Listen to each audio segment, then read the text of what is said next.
Hello everybody, Anna Sabramowitz here, your interactive storytelling coach, and I help e-learning designers get out of a rut and actually craft meaningful experiences using interactive stories.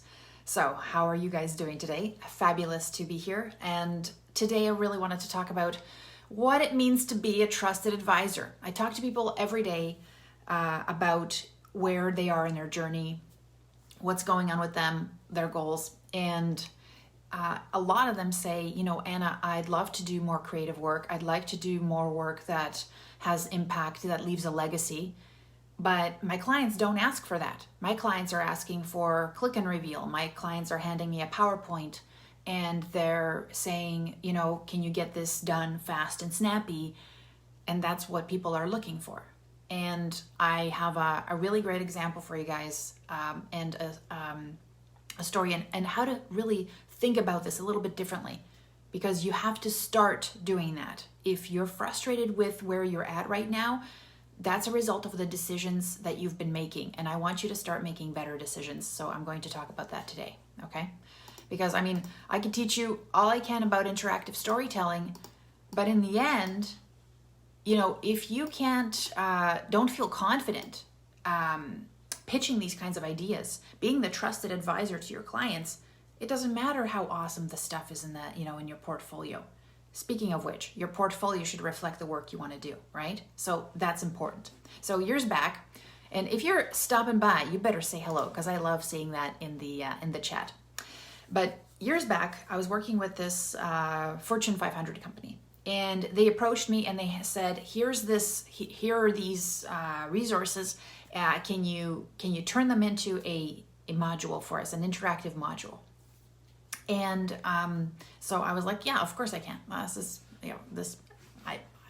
live for this stuff, right? This is what I do. And so they gave me a whole bunch of video resources, and they said, okay, so what we want to do is we want to take this, and then we wanted to have like a intro in the beginning, then this video, and then a quiz at the end. And I thought, okay, so they were just going to watch. People are just going to watch. They're just going to watch this video for how long? And they're like, well, it's not too long, but then we want them to make sure that they got all the info in that video, and then at the end, that's how we're doing it with that quiz, right? That's awesome. Hello, everybody. Greetings. W. Keith and Needy. I hope I'm saying that right. Anyways, so they didn't ask me to be the trusted advisor. In fact, they just got in touch with me and they said, here's what we want, right? And then what they did is they gave me a description of what they wanted based on, let's be honest, their limited knowledge of what is possible in my world, because I live in that world and I know what's going on. I know instructional design. I know I have empathy for that end user. I understand what they need. And I'm also constantly working with other professionals. I have intel on the industry. So there's a lot of things that I bring to the table, but they don't know that, right? We don't have these kinds of conversations. They're hiring a professional, but they are giving me directions within their own little scope, right? Of what they understand e-learning to be. And a lot of us, and I used to be the same, would say, okay, I'll get that done for you. No friction, right? Who am I to say anything about this? This is what they want. How many of us have done that? Where like, they really want this, so I'm just going to give it to them. And what happened is I saw the potential. I'm like, I could turn this into an amazing interactive story. I could. They don't even know what's possible. And so what I did is I persuaded, I showed examples, ideas, I prototyped quickly to actually show them what is possible. And over that time, they actually decided to concede, and we created something effing amazing. Seriously. And they loved it so much, they went for 2 more. That's how awesome it was. Now, at the very end of that experience, one of the stakeholders sent me and my partner Ryan an email saying, you know what? That was so cool, and we really were looking for your expertise on that project. And I thought, you know what? They never said that in the beginning. They just said, here's what we need you to do. But we pushed back. Most of your clients, and there are people who are not going to be open to this, but most of them are talking to you because they want that expertise, right? They are trying to be clear about what they want, but they don't know what's possible. And it is on you. It is your obligation, because you know more than they do, to keep pushing back, to keep persuading, to keep cajoling, to keep pushing back, showing them options, alternatives about the better way to do this, and also show up with a confidence that you can do something better than what they imagined, because it is sometimes they imagine so little, so very little compared to what is actually possible, right? So one of the things I want you to consider is that, and it's funny because this spurred from this idea today. I'm on LinkedIn, right? And I'm looking, and there's these ads. And the ads are going $500 per hour for advisory roles. Companies are looking for an advisor. They're looking for people to give them big picture strategies. And I'm like, man, how many people do I talk to that I know could do this, but they're okay with being order takers because they feel like they don't have the capacity to push back. You gotta. And it's interesting because I used to consider being like, even in an organization when you're like the training department, one of the things, Bob Mosher told me this. He said, if you want to take different orders, you got to change the menu. If the menu is PowerPoint conversions, or we'll turn this into engaging stuff online for you, then people are going to order that.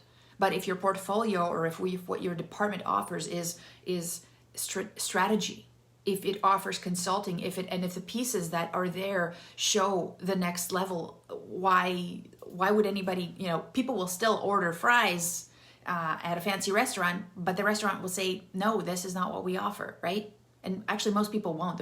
They'll be like, oh, it's not on the menu, right? If it's not on the menu, people won't order it. So what's on the menu for you? And what's cool is that even as a training department or in an organization, one of the things that you have an advantage over is that you are removed a lot of times from the ins and outs, the silos of those departments that you're trying to support. And so what's cool is that you have this vantage point that you're looking at their operations through that they can't see. It's kind of cool too, because even as an outsider or an outside consultant, yes, sometimes I've felt like I've had no leverage, and you have to build that up. You have to collaborate with people who have leverage to get your ideas across. But also what's really cool is that you're not attached to the politics of that space, which also means that you're able to look at it a little bit more objectively in some ways. So what I'm trying to tell you here is that if you, and I talk to people who are masters at software, who can create anything that you could possibly imagine, simulations, anything, right? They go to those ELH challenges, and there they put things up that are, and one of the things that just frustrates me to no end is they're crafting toys.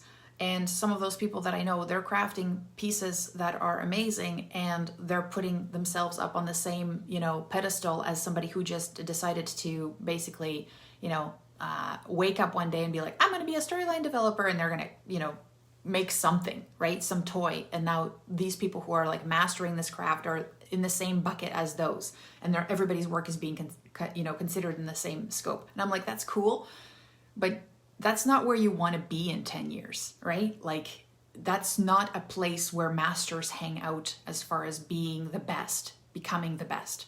You want to be crafting the kind of work that changes people's lives, isn't just there for the display of your peers to give you applause, right? That's not how you get, that's how you craft a skill and articulate, but how do you become a trusted advisor? By stop being a commodity. Because that's what you're doing there, is you're becoming a commodity. You're a gun for hire, and now when I pitch my price or whatever I do, I'm going to be compared against everybody else who does the exact same thing as I do.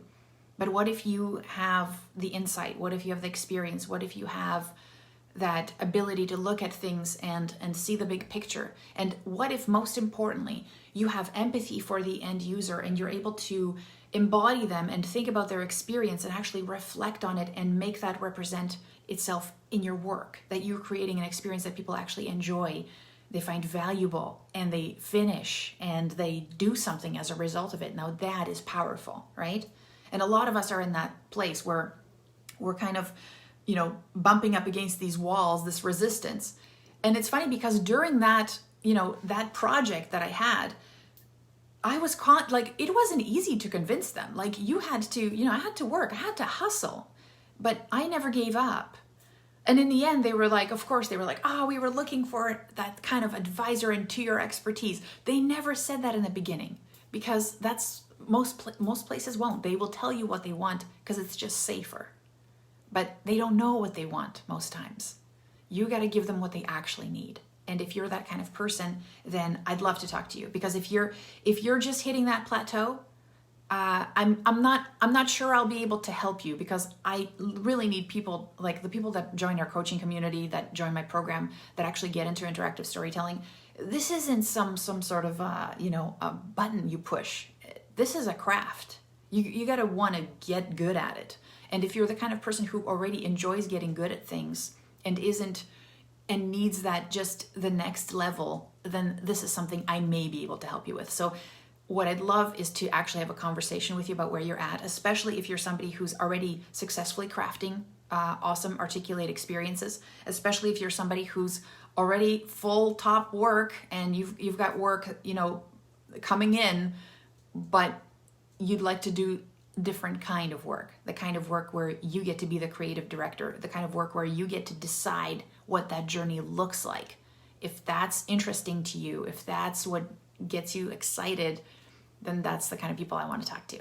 So I'll put the link underneath the video so that you can book a strategy session with me, and we can chat about what your goals are, where you want to take yourself, because this isn't for everybody. Some people are fine being a commodity. But for some of us, when I was doing this kind of work and getting those projects, I felt a dread, like, is this it? Is this it? Am I constantly going to be just an order taker that does what, the client thinks that they need, and then complying with that because I'm too scared to push back, and I don't maybe have the confidence to say, we could do it this way. I didn't want to be in that place. It made me feel like I didn't even belong in an ID, because I have so many ideas, because I'm so creative and I want to be more creative, and because I actually want to help people. So hopefully that was a little bit of a kick in the butt, made you think about some things that you need to consider. How are you approaching your clients? Are you giving up too soon? Are you not pitching enough ideas? They can't imagine what you're trying to say. So it's better for them to see some examples, some builds, some prototypes, so they can get into it and see what it's like. And that is what is going to help you. So don't stop pushing your creative ideas. Nobody ever did, right? Think you're Edison and you've got to get that light bulb out there 1,000 times before somebody says yes, right? Do that. Don't stop pushing creative ideas and getting people to the next level, because they don't know what they don't know. Right? But you do. You have those ideas. Make sure you share them. All right? So have a wonderful rest of the day. I hope this was helpful, and I'll see you again here tomorrow. All right? Take care, friends. Bye.